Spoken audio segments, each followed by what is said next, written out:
Hello guys, welcome to another video in my channel. अभी हम जिस मैच के बारे में बात करने वाले हैं वो है कल होने जाने वाला वुमेन्स वर्ल्ड मैच का मैच, जो कि होने जा रहा है वेलिंगटन वुमेन और नॉर्थर्न डिस्ट्रिक्ट वुमेन के बीच में। तो ये है मैच नंबर 12 जो होने जा रहा है बेसिन रिजर्व वेलिंगटन में। वेलिंगटन वुमेन का होम ग्राउंड है। वेलिंगटन वुमेन अपना आखिरी मैच जो है वो इसी टीम के अगेंस्ट में खेली है। नॉर्थर्न डिस्ट्रिक्ट उसके बाद भी एक मैच खेल के आई है और वो मैच वो हार के भी आई है। लेकिन सरप्राइजिंगली आप कहिए या कुछ भी कहिए कि इन्होंने वेलिंगटन को हराया था, जो कि बहुत ही रेयर होता है कि वेलिंगटन वुमेन इस टूर्नामेंट में हार रही हो। पिछले सीजन में वो मतलब कोई मैच नहीं हारे ही पूरा टूर्नामेंट जीते थे। इस बार ऑलरेडी वो एक मैच हार चुके हैं, लेकिन अभी भी बहुत ज़्यादा स्ट्रॉन्ग टीम नज़र आती है वेलिंगटन वुमेन। लेकिन एक प्रॉब्लम उनकी टीम में नज़र आ रही है। ये मैच क्योंकि पहले हो चुका है तो इस मैच के बारे में हम ज़्यादा बातें नहीं करेंगे, क्योंकि वेलिंगटन वुमेन का आखिरी मैच जैसे मैंने बताया यही फिक्सचर था और नॉर्थर्न डिस्ट्रिक्ट का सेकेंड लास्ट मैच। तो क्या क्या चीज़ें होती है हेड टू हेड में, वो सब चीज़ें हम ज़्यादा बातें नहीं करेंगे। जो अलग होगा इस मैच पर वो है ग्राउंड के बारे में, उसके बारे में थोड़ा ज़्यादा बातें करेंगे। और जो करंट सिचुएशन है दोनों टीमों का वो पहले हम एक बार समझ लेते हैं, ठीक है। वेलिंगटन वुमेन ने शुरुआत बहुत ही अच्छा करा है, डोमिनेटिंगली हर मैच वो जीते हैं। आखिरी मैच पर उनको थोड़ा सा लड़खड़ाना पड़ा है। उनके लिए सबसे बड़ी प्रॉब्लम हो रही है बैटिंग, तो उनकी अभी भी सही चल रही है, ठीक है। लेकिन हाँ, सोफी डिवाइन जो मतलब एक्स फैक्टर रखते थे उनके टीम में, वो एक्स फैक्टर नज़र नहीं आ रहा है। मतलब जहाँ पे हो सकता है सोफी डिवाइन अगर रहती तो शायद 150-160 तक बन सकते थे, वहाँ पर रन्स थोड़े से कम बन रहे हैं। 135-140 के आसपास रन्स बन रहे हैं। और बॉलिंग में पिछले सीजन में जिस मतलब पेनिट्रेशन से बॉलिंग उन्होंने करा था, जिस डोमिनेशन उन्होंने दिखाया हुआ था वेलिंगटन की बॉलिंग लाइनअप में, वो चीज़ अभी उनके बॉलिंग में दिख नहीं रही है। अगर आप फैंटेसी की तरह से देखेंगे तो पॉइंट्स वो कलेक्ट कर रहे हैं, लेकिन अगर आप मैच में देखेंगे तो वो एक ही विकेट अभी तक निकाल पा रहे हैं। हालांकि इकोनॉमिकल रह रहे हैं, लेकिन लोग जो है उनके सामने वाली टीम के जो अपोनेंट्स हैं वो उनको खेल रहे हैं बहुत आसानी से और उनको विकेट्स नहीं दे रहे हैं, जो सबसे बड़ी प्रॉब्लम हो रही है। इससे क्या होता है कि जेस्कर के ओवर में अगर कोई बड़ा बैट्समैन टिक गया, वो हो सकता है जेस्कर के ओवर को अवॉइड कर दे रहे हैं, उसके बाद आने वाले ओवरों में वो रन बना रहे हैं। पहले क्या होता था, जेस्कर शुरुआत में ही बड़े बड़े बल्लेबाजों को आउट कर देते थे तो कोई रेजिस्टेंस की जगह ही नहीं लेता था। लेकिन अभी भी ये चीज़ हो नहीं रहा है, क्योंकि जेस्कर उस तरह के फॉर्म पे नज़र नहीं आ रही है, ठीक है। तो ये एक दिक्कत बन रहा है और इसी चीज़ के ऊपर डिपेंड करके आखिरी मैच जो है नॉर्थर्न डिस्ट्रिक्ट ने हराया था वेलिंगटन को। हम आगे बात करते हैं। आखिरी 5 T20 मैचेस की बात करें तो ऑफकोर्स नॉर्थर्न डिस्ट्रिक्ट पीछे है, लेकिन जहाँ पर वो 1-4 से पीछे चल रहे थे पिछले मैच तक, अभी वो डिफरेंस आ चुका है 2-3 पर। इस ग्राउंड में of course majority of the matches Wellington जीती ही है, हर जगह वो जीतते हैं। हेड टू हेड की बातें करें तो क्योंकि ये मैच हम पहले भी कवर कर चुके हैं तो ज़्यादा बातें नहीं करूंगा मैं। सिर्फ इतना मैं कह सकता हूं कि पिछले मैच के पहले तक नॉर्थर्न डिस्ट्रिक्ट की बैटिंग या फिर ओवरऑल नॉर्थर्न डिस्ट्रिक्ट का टीम परफॉर्मेंस अगर हम बोले तो मतलब काफ़ी ख़राब रहा है वेलिंगटन से, स्पेशली उनकी बैटिंग जो है। क्योंकि आपको पता ही है इतने दिनों तक अगर आप नॉर्थर्न डिस्ट्रिक्ट वुमेन के मैचेस खेल रहे हो तो आपको पता ही होगा कि वो एक बैटिंग डिपेंडेंट टीम है और बैटिंग जो है वो कभी भी उतना खास हुआ नहीं है इनके अगेंस्ट में। तो देखो 117 for 7 वेलिंगटन ने चेस कर लिया, जहाँ पे ये कुछ बैट्समैन से जिन्होंने विकेट रन बनाए और यहाँ पर बॉलरों में से डाउटी और कर के नाम है। उसके बाद ये एक लौता मैच है जहाँ पर नॉर्थर्न डिस्ट्रिक्ट ने जीत हासिल करा था और उसको लीड किया था आइमा रिचर्डसन ने, बॉलिंग और बैटिंग दोनों ही तरफ से। हालांकि एमेलिया कर यहाँ पर भी उन्होंने अच्छा करा हुआ था, लेकिन यही एक मैच था पिछले मैच के पहले तक जो नॉर्थर्न डिस्ट्रिक्ट वुमेन ने जीत हासिल करा था। उसके बाद से अगर हम देखेंगे तो देखो 144 2 विकेट के नुकसान पर। तो देखो एक चीज़ आप डिफरेंस समझ सकते हैं कि सोफी डिवाइन जब नहीं रह रही है ना, रन्स बन रहे हैं, ऐसी कोई बात नहीं है कि रन्स नहीं बने हैं। यहाँ पर देखिए सोफी डिवाइन जैसे ही आ गई 11 ओवर में 118, मतलब लगभग 10 का रन रेट। उसके बाद जैसे ही सोफी डिवाइन नहीं रही 109 for 8 और मैच वो हार भी गए। यहाँ पर भी रन बने 144, लेकिन उतना ज़्यादा भी नहीं। नॉर्थर्न डिस्ट्रिक्ट की बैटिंग यहाँ पर भी खराब रही। अमरिया कर और डियाना डाउटी, ये नाम थोड़ा सा गौर से देख लीजिएगा, क्योंकि इनको अभी वापस स्क्वाड में तो रखा गया है, खिलाएंगी या नहीं है तो पता नहीं, लेकिन स्क्वाड में ये है। तो यहाँ पर इनके 4 विकेट से उसके बाद यहाँ पर भी इनके 2 विकेट रहे हैं। रन्स लेकिन देखिए कम बन रहे हैं।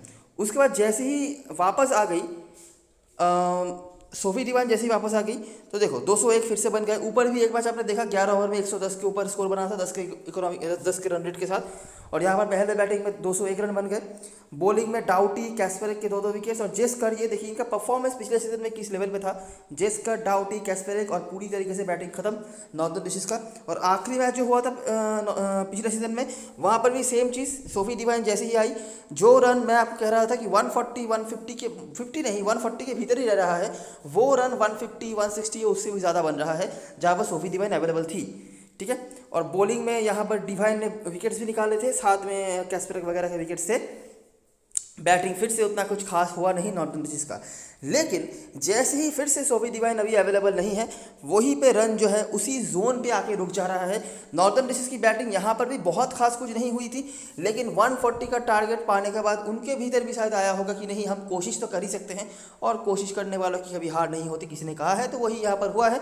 ठीक है, तो जो चीज़ मैं आपको समझाने की कोशिश कर रहा हूँ कि सोफी डिवाइन जब थी तब बैटिंग जिस लेवल पे हो रहा था, अभी भी बैटिंग बुरा नहीं हो रहा है। 139 इस लेवल के क्रिकेट में बुरा स्कोर नहीं है, लेकिन रन्स कम बन रहे हैं। जो पोटेंशियल थे रन बनाने के, उससे काफ़ी कम रन्स बन रहे हैं। और बॉलिंग में भी जेस्कर देखिए 1 विकेट निकाला है, लेकिन वो डोमिनेशन अभी वो दिखा नहीं पा रही हैं। कैस्पेरिक को भी आखिरी मैच पर 2 ओवर से ज़्यादा नहीं दिया गया, मुझे नहीं पता क्यों, उनका कोई इंजरी वगैरह था या नहीं, अगर वो रहा था तो अलग बात है, नहीं तो मेरे दिमाग में नहीं आया कि कैस्पेरिक से 2 ओवर करवाया, जबकि आपने मैडी ग्रीन से भी शायद 2-3 ओवर करवाए, बाकी भी बॉलर्स थे उनसे ओवर करवाए, लेकिन कैस्पेरिक का ओवर खत्म नहीं करवाया गया, क्यों मुझे पता नहीं। अगर उनका फिटनेस कोई इशू है तो अलग बात है, नहीं तो मुझे लगता है उनका ओवर हमेशा ख़त्म होना चाहिए। तो यही बात है। तो इसी चीज़ों के ऊपर डिपेंड करके वेलिंगटन पिछला मैच हारी थी। बैटिंग से एमेलिया कर ने अच्छी पारी खेली थी, लेकिन जो मैं कहने की कोशिश कर रहा हूँ कि वो मतलब दम नज़र नहीं आ रहा है कि जहाँ से आप 150 पहले बैटिंग करके 160 170 के ऊपर टोटल बना सके, और अगर वहाँ तक रन बनता तो कोई मतलब कंपटीशन ही नहीं कर पाती नॉर्दर्न डिशेस की बैटिंग। एंडरसन ने यहाँ पर अच्छी बैटिंग करी थी आखिरी मैच पर, और नीचे से नैन्सी पटेल ने बैटिंग बॉलिंग दोनों तरफ से काफ़ी अच्छा कंट्रीब्यूशन करा था। बॉलिंग से भी उन्होंने 1 विकेट निकाला हुआ था, इकोनॉमिकल भी थी वो, और एक बैटिंग से भी उन्होंने कंट्रीब्यूशन करा था। हेड टू मैचेस की बात करें तो यहाँ पर ज़्यादा देख के कोई फ़ायदा है नहीं, क्योंकि मेजोरिटी ऑफ द प्लेयर्स जो है अवेलेबल नहीं है। मैडी ग्रीन का कुछ हद तक नाम आपको दिख जाएगा, लेकिन इससे ज़्यादा कुछ नहीं। बॉलिंग में एमेलिया कर हैं, जिनको आखिरी मैच में विकेट नहीं मिला था। तो ये है हेड टू हेड में, ज़्यादा बातें वहाँ पर करके फ़ायदा नहीं है। एमेलिया कर यहाँ पर कैस्पेरिक के साथ यहाँ पर भी आपको दिख जाएंगे ग्राउंड में, और यहाँ पे भी एमेलिया कर, लेकिन इस बार डियाना डाउटी है। डियाना डाउटी का परफॉर्मेंस काफ़ी अच्छा रहा है इस फिक्सचर में। अभी मौका मिलेगा या नहीं, और अगर मिलता है तो कितने ओवर का मिलेगा, ये सब चीज़ें देखना पड़ेगा। अभी अगर ग्राउंड के बारे में हम बातें करें तो देखिए यहाँ पर भी आपको वेलिंगटन का डोमिनेशन ही देखने को मिल जाएगा। ठीक है, मतलब जब उनकी पूरे टीम के साथ वो खेले थे, अगर बैटिंग पहले करेंगे तो 160 170 के ऊपर स्कोर, अगर बॉलिंग पहले करेंगे तो सामने वाली टीम को 100 120 के अंदर निपटा देते हैं। तो यही होता है यहाँ पे। ये देखिए, ये जो मैच पहला मैच 96 पर निपटा दिया डिवाइन बॉलिंग से भी, जेस्कर, एमेलिया कर, मानिका सिंह के विकेट, और 1 विकेट के नुकसान पर मामला निपटा भी दिया। उसके बाद जैसे पहले बैटिंग आई, ये जो आखिरी मैच था जब दोनों टीमें इस ग्राउंड पे फिरे थे, तो ओवरऑल सोफी डिवाइन का ही परफॉर्मेंस आपको देखने को मिलता है, साथ में रेचल प्रीस्ट। ऑफकोर्स दोनों में से कोई अवेलेबल नहीं है। उसके बाद फिर से सेम चीज़, पहले बॉलिंग करी, 96 पर निपटा दिया, 100 रन बना भी दिया आराम से। और ये जो अभी कुछ दिन पहले ही जो पहला मैच हुआ था वेलिंगटन का, वहाँ पर भी सेम चीज़, पहले बॉलिंग करी 92 फॉर 9, एमेलिया कर, मानिका सिंह ने बॉलिंग से, और बैटिंग से भी मैडी ग्रीन के साथ एमेलिया कर थी। तो बहुत ज़्यादा कुछ बताने के लिए नहीं है, ओवरऑल फुल ऑन डोमिनेशन आपको देखने को मिलता है वेलिंगटन वुमेन का यहाँ पे। तो ग्राउंड पे तो धमाकेदार रिकॉर्ड्स हैं वेलिंगटन वुमेन का। विदाउट सोफी डिवाइन भी उन्होंने धमाका मचाए हुए हैं, विद सोफी डिवाइन तो ऑफकोर्स। तो यहाँ पर बहुत ज़्यादा ट्रांजिशन करने लायक कुछ है नहीं। तो ये है, देखिए रिकॉर्ड्स के मामले में जो भी चीज़ें हैं वो यही हैं। ठीक है, बहुत ज़्यादा कुछ बताने के लिए नहीं है। नॉर्दर्न डिशेस वुमेन की तरफ से एक चीज़ जो आप कह सकते हैं कि उन्होंने हमेशा ही बैटिंग से कोशिश तो करी हुई है। हम ऐसे बहुत सारे ओपोनेंट्स को हमने देखा है जो 100 रन के भीतर भी निपटी हुई है वेलिंगटन वुमेन के अगेंस्ट में, लेकिन नॉर्दर्न डिशेस वुमेन कभी भी उतने कम रन पे वो आउट नहीं हुई है, भले ही वो मैचेस हार गए हों। देखिए ये तो मैच वो जीत ही गए थे, 140 बना दिया था। उसके बाद यहाँ पर भी 126, और ये तब की बात है जब वेलिंगटन वुमेन फुल स्ट्रेंथ के साथ खेलने आ रही थी। तब की बात है जब एमेलिया कर, जेस्कर अपने फुल ऑन डोमिनेशन मूड में थी, तब भी उन्होंने 126 यहाँ पर बनाया। यहाँ पर भी 122, भले ही वो मैच हार रहे हो, लेकिन देखिए बैटिंग ख़राब नहीं हो रही है। 118 यहाँ पर भी, यहाँ पर भी 113 जो मैच वो जीते थे, यहाँ पर 117। मतलब आप समझ सकते हैं ना मैं क्या कहने की कोशिश कर रहा हूँ कि कम से कम रनर बॉल के हिसाब से तो रन वो बना रहे हैं। मतलब 120 गेंदों के जो इनिंग्स होते हैं वहाँ पर 120 गेंद तो लगभग 120 रन वो बना ही रहे हैं, आसपास उसके जा रहे हैं ऑन एन एवरेज। और एक और चीज़ जो आपको देखने को मिल जा रही है कि नॉर्दर्न डिस्ट्रिक्स कभी भी ऑल आउट नहीं हुई है, ठीक है।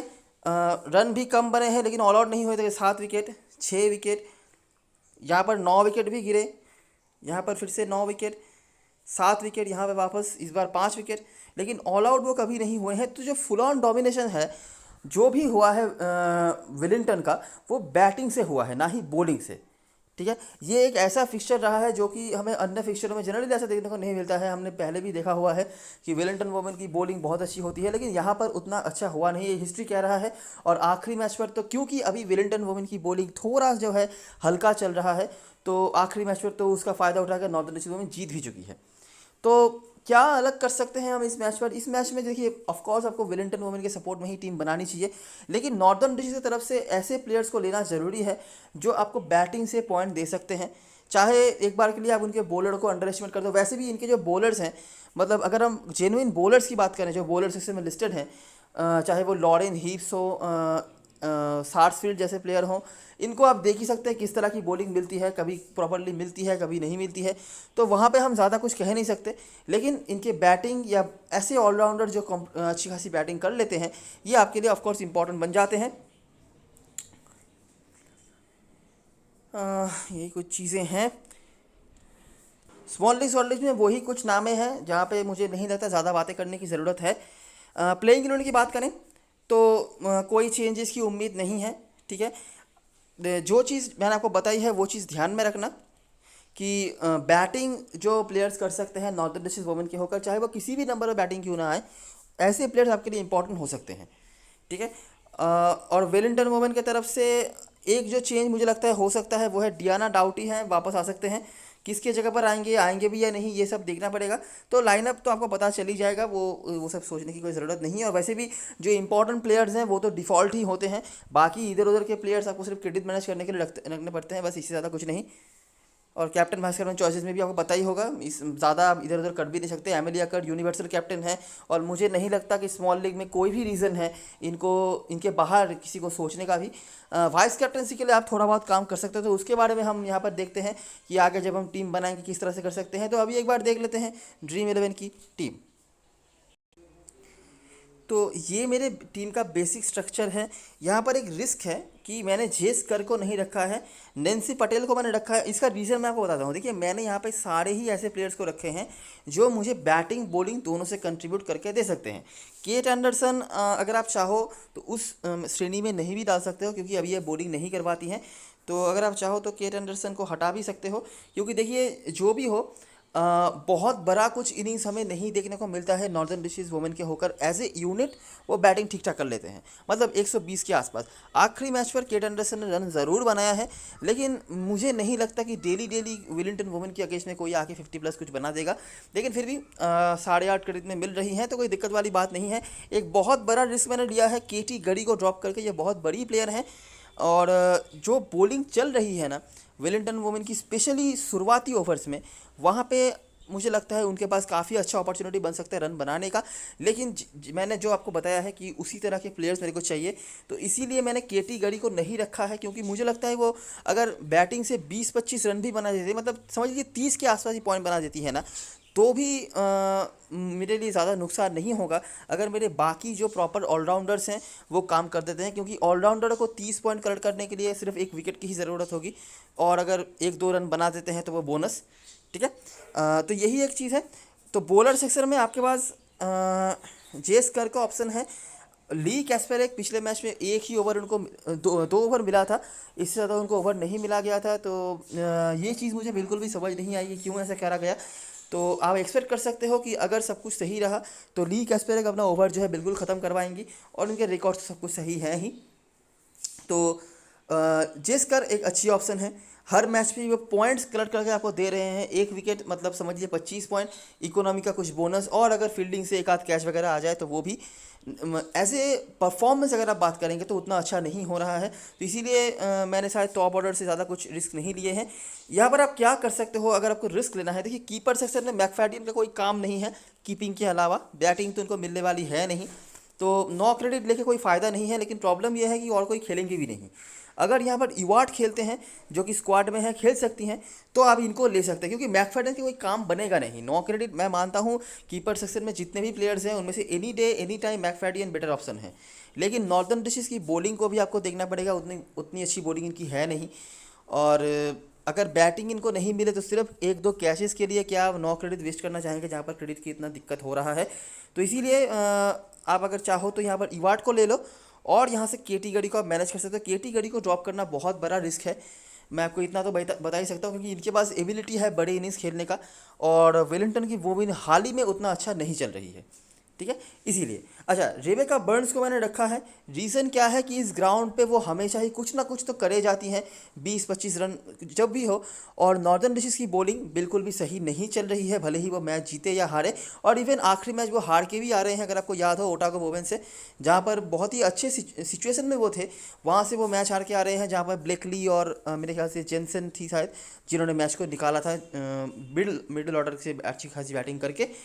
तो जिनसन या रोए कोई थी, तो मुझे याद नहीं, तो वही, ठीक है। तो इसीलिए मैंने यहाँ पे रेबेका बार्न्स को नहीं रखा है। इनके पास भी एबिलिटी है अच्छी खासी इनिंग्स खेलने का, और तेज़ तरह इनिंग्स खेल सकती हैं ये। इनका कोई प्रेडिक्शन आप नहीं कर सकते, ये किसी भी दिन अच्छा कुछ कर सकती हैं, उस तरह से रिकॉर्ड के ऊपर आप इनका कुछ प्रेडिक्शन नहीं कर सकते। लेकिन क्योंकि वेलिंगटन में मैच है और सामने वाली टीम की बॉलिंग भी उतनी अच्छी नहीं है, तो मैंने यहाँ पर इनको रख लिया है। 9 क्रेडिट में मिल भी रही है मेरे को।